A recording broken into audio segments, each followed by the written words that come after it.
আসসালামু আলাইকুম, স্বাগত জানাচ্ছি আন্তর্জাতিক সংবাদে। সংবাদের শুরুতে থাকছে সংবাদ শিরোনাম। ইসরায়েলকে একদিনেই ধ্বংস করতে পারে ইরান। ইসরায়েলি হামলার বিরুদ্ধে প্রতিরোধ অব্যাহত রাখার অঙ্গীকার হিজবুল্লাহর। যুদ্ধবিরতির প্রস্তাবে রাজি সুদানের আরএসএফ। ইসরায়েলের সঙ্গে সম্পর্ক স্বাভাবিক করবে মুসলিম সংখ্যাগরিষ্ঠ কাজাখস্তান। ইরানের ওপর ইসরায়েলি হামলায় আমি মূল দায়িত্বে ছিলাম বলেছেন ডোনাল্ড ট্রাম্প। শুনছিলেন সংবাদ শিরোনাম, এবার জানিয়ে দিব বিস্তারিত। ইসরায়েলকে একদিনেই ধ্বংস করতে পারে ইরান। 12 দিনের যুদ্ধে আয়রন ডোমকে ফাঁকি দিয়ে ইসরায়েলি ভূখণ্ডে আঘাত হেনে সামরিক বিশেষজ্ঞদের প্রশংসা কুড়িয়েছে ইরান। ইরানি ক্ষেপণাস্ত্রগুলো ইসরায়েলকে নজিরবিহীন নিরাপত্তা সংকটে ফেলে। সাবেক মার্কিন সেনা কর্নেল ডগলাস ম্যাকগ্রেগর বলেন, ইরানের বিশাল ক্ষেপণাস্ত্র ভাণ্ডার আছে যা একদিনেই ইসরায়েলকে ধ্বংস করতে সক্ষম। তুর্কি বিশেষজ্ঞ ইব্রাহিম কালাস বলেন, ইরান আয়রন ডোমকে অকার্যকর করেছে এবং ইসরায়েলের প্রতিরক্ষা ব্যবস্থাকে চ্যালেঞ্জ জানিয়েছে। মিশরীয় জেনারেল সামির ফারাজ বলেন, ওই যুদ্ধে ইরানই সবচেয়ে কার্যকর আঘাত এনেছে, যা ইহুদি বসতি স্থাপনকারীদের আশ্রয়কেন্দ্রে দিন কাটাতে বাধ্য করে। এমনকি নেতানিয়াহু সহ ইসরায়েলি নেতারাও আশ্রয় নিতে বাধ্য হয়েছিলেন। অ্যাপোক্যালিপটিক নামে ইরানের নতুন হাইপারসনিক ক্ষেপণাস্ত্র পশ্চিমা বিশ্বে উদ্বেগ সৃষ্টি করেছে। এসব ক্ষেপণাস্ত্র আয়রন ডোম ভেদ করতে সক্ষম। মার্কিন ম্যাগাজিন ন্যাশনাল ইন্টারেস্ট বলেছে, ইরানের এসব ক্ষেপণাস্ত্র সামরিক এবং বেসামরিক স্থাপনায় উল্লেখযোগ্য ক্ষতি করেছে এবং যুক্তরাষ্ট্র ইসরায়েল এখনও এর কার্যকর প্রতিরোধ গড়ে তুলতে পারেনি। বিশ্লেষকরা বলেছেন, পূর্ণমাত্রার আক্রমণে ইরান ডিমোনা পারমাণবিক চুল্লি বা হাইফা বন্দরের মতো স্থাপনাকে লক্ষ্যবস্তু করতে পারে। সোলাইমানি হত্যার প্রতিশোধে ইরান এর আগেও মার্কিন ঘাঁটিতে হামলা চালিয়ে তার সামরিক সক্ষমতাকে প্রমাণ করেছে। ইসরায়েলি হামলার বিরুদ্ধে প্রতিরোধ অব্যাহত রাখার অঙ্গীকার হিজবুল্লাহর। ইসরায়েলি বাহিনী দক্ষিণ লেবাননে বিমান হামলা চালিয়ে একজনকে হত্যা এবং 9 জনকে আহত করেছে। বৈরুতেকে যুদ্ধবিরতির স্পষ্ট লঙ্ঘন বলে নিন্দা জানিয়েছে। তবে ইসরায়েল দাবি করেছে তারা হিজবুল্লাহর ঘাঁটিগুলোতে হামলা চালিয়েছে।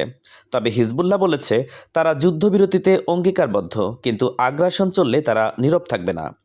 লেবাননের প্রেসিডেন্ট জোসেফ আউন এই হামলাকে মানবতা বিরোধী অপরাধ হিসেবে আখ্যা দিয়ে ইসরায়েলকে অভিযুক্ত করেছেন সন্ত্রাস এবং বাস্তুচ্যুতি ছড়ানোর জন্য।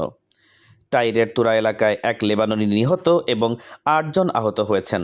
আল জাজিরা জানিয়েছে, হামলাটি হিজবুল্লাহর আত্মরক্ষার বার্তার কয়েক ঘন্টা পর হয়েছে। ইউনিফিল বলেছে, ইসরায়েলের এসব হামলা বেসামরিক জীবনের ঝুঁকি বাড়াচ্ছে। হিজবুল্লাহ পুনরায় ঘোষণা করেছে তারা দখলদার সরকারের সঙ্গে আলোচনায় বসবে না।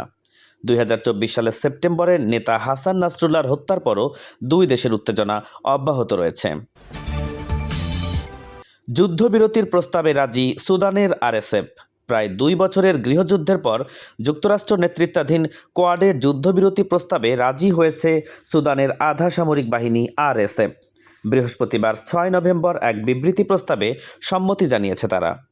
আল জাজিরা এবং বিবিসির খবরে বলা হয়েছে, সৌদি আরব, মিশর এবং সংযুক্ত আরব আমিরাতও মধ্যস্থতা করেছে। মানবিক দৃষ্টিকোণ থেকে যুদ্ধ থামানোর সিদ্ধান্ত নিয়েছে আরএসএফ, যদিও সুদানের সেনাবাহিনী এখনও কোনো মন্তব্য করেনি। চুক্তিটি কার্যকর হলে অন্তত 3 মাস সংঘাত বন্ধ থাকবে এবং রাজনৈতিক সমাধানের চেষ্টা চলবে। 2023 সাল থেকে ক্ষমতার লড়াইয়ে সুদানি সেনাবাহিনীর সঙ্গে আরএসএসের সংঘর্ষ চলমান রয়েছে। 26 অক্টোবর এল ফাশের শহর দখলের পর যুদ্ধবিরতির ঘোষণা দেয় তারা। আরএসএফের বিরুদ্ধে গণহত্যা, লুটপাট এবং যৌন সহিংসতার অভিযোগ রয়েছে। ইসরায়েলের সঙ্গে সম্পর্ক স্বাভাবিক করবে মুসলিম সংখ্যাগরিষ্ঠ কাজাখস্তান। মার্কিন প্রেসিডেন্ট ডোনাল্ড ট্রাম্প জানিয়েছেন, মুসলিম সংখ্যাগরিষ্ঠ দেশ কাজাখস্তান ইসরায়েলের সঙ্গে সম্পর্ক স্বাভাবিক করে আব্রাহাম অ্যাকর্ডে যোগ দেবে। তিনি জানিয়েছেন, ইসরায়েলের প্রধানমন্ত্রী নেতানিয়াহু এবং কাজাখস্তানের প্রেসিডেন্ট তোকায়েবের সঙ্গে কথা হয়েছে তার। শিগগিরই তারা স্বাক্ষর অনুষ্ঠানে স্বাক্ষর করবে। কাজাখ সরকার জানিয়েছে, বিষয়টি আলোচনার শেষ পর্যায়ে রয়েছে এবং এটি তাদের বৈদেশিক নীতির স্বাভাবিক ধারাবাহিকতা। দেশটি ইতোমধ্যেই ইসরায়েলের সঙ্গে পূর্ণ কূটনৈতিক সম্পর্ক রাখে, ফলে উদ্যোগটি প্রতীকী হলেও কৌশলগতভাবে বেশ গুরুত্বপূর্ণ।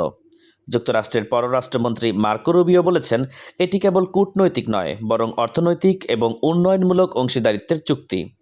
বৃহস্পতিবার হোয়াইট হাউসে ট্রাম্প কাজাক প্রেসিডেন্ট সহ মধ্য এশিয়ার 5 দেশের নেতার সঙ্গে বৈঠক করেছেন। যুক্তরাষ্ট্র রাশিয়া এবং চীনের প্রভাব কমিয়ে অঞ্চলে নিজেদের অবস্থান শক্ত করতে চায়। ট্রাম্প আশা প্রকাশ করেছেন, কাজাকিস্তানের অংশগ্রহণে স্থবির হয়ে থাকা আব্রাহাম অ্যাকর্ডে নতুন গতি আসবে এবং আরও একটি দেশ এতে যোগ দেবে। ইরানের ওপর ইসরায়েলি হামলায় আমি মূল দায়িত্বে ছিলাম বলেছেন ডোনাল্ড ট্রাম্প। মার্কিন প্রেসিডেন্ট ডোনাল্ড ট্রাম্প ইরানের ওপর ইসরায়েলের হামলায় নিজের সম্পৃক্ততার কথা স্বীকার করেছেন। বৃহস্পতিবার 6 নভেম্বর তিনি বলেন, ইসরায়েল প্রথম আক্রমণ করেছিল আর আমি সেই হামলার মূল দায়িত্বে ছিলাম। এর আগে ট্রাম্প দাবি করেছিলেন, ইসরায়েল একক সিদ্ধান্তে হামলা চালিয়েছে। গত 13 জুন ইসরায়েলের ভয়াবহ হামলায় ইরানের শীর্ষ জেনারেল, পরমাণু বিজ্ঞানী এবং বহু বেসামরিক নাগরিক নিহত হয়েছেন। জবাবে ইরান ইসরায়েলে শতাধিক ক্ষেপণাস্ত্র হামলা চালিয়েছে। পরে যুক্তরাষ্ট্র ইরানের 3টি পারমাণবিক স্থাপনায় বোমা হামলা চালায়। প্রথম দিকে ওয়াশিংটন দাবি করে ইসরায়েল এককভাবে হামলা চালিয়েছে এবং আমেরিকান বাহিনীর সুরক্ষাই তাদের অগ্রাধিকার। তবে কাতারে মার্কিন ঘাঁটিতে ইরানের পাল্টা হামলার পর যুক্তরাষ্ট্রের মধ্যস্থতায় যুদ্ধবিরতি হয়। ট্রাম্প এরপর থেকে যুদ্ধের ফলাফলের কৃতিত্ব দাবি করে আসছেন। তিনি বলেন, যুক্তরাষ্ট্র ইরানের পারমাণবিক কর্মসূচি সম্পূর্ণ ধ্বংস করেছে, তবে তেহরান জানিয়েছে তাদের কর্মসূচি এখনও সক্রিয় এবং নিজস্ব প্রযুক্তির ভিত্তিতেই চলছে।